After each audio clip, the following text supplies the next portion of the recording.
If you have 2 blocks, I'm gonna show you just a little breakdown of upward facing dog. First things first, you have to be able to get the shoulders back. So by placing the knees down, you give yourself a fighting chance.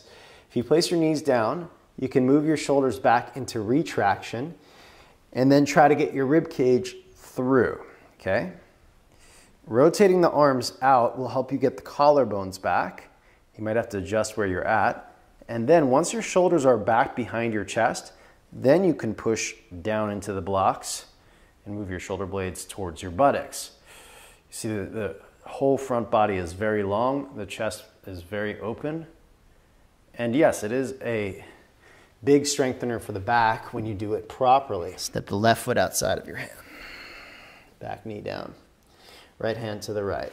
Again, same setup as that first posture we did. Roll the right shoulder back. This left arm, pull the left shoulder blade back while sending the chest forward. So it's not shoulder back and ribs go back.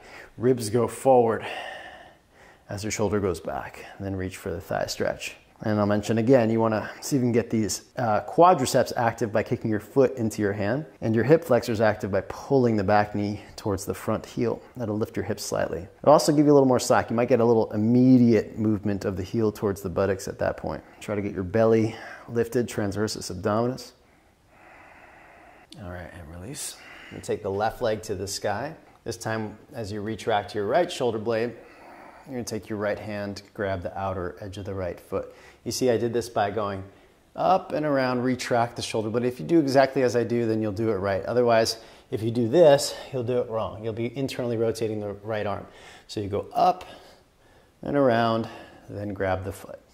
Okay, now kick your left knee up to the sky, dip your chest down. As your knee goes up and your chest goes down, start to kick your foot back into the hand and up. Roll your right shoulder back to start to lift the heart up. Now, lengthen the belly to the front of the pose, to the front of the mat. If you want to go higher with the leg, you dip the pelvis down slightly, kick the foot up. Higher with the chest, lengthen the belly, lift the heart up. It's just a combination of working into those 2 areas. And slow to release. Those same actions can be applied to our standing posture for today, which you might have guessed it, is dancer pose. So we start in a chair pose with the butt back and chest lifted. Take the left leg with your left hand. If you can just grab the outer edge of the foot, but then try to roll the arm out externally to open up the pectoralis major here and get the shoulder back. Now, I usually start by kicking the foot up. So lift the belly up and then tip the pelvis forward into anterior tilt. You can use an inhale or an exhale, your choice, to kick the foot back and roll your left shoulder back, okay? Keeping that, on the next inhale, I suggest lift the belly, turn it to the wall, get long. Soften. Again, tip the pelvis forward to kick the leg up higher. Lift the belly up.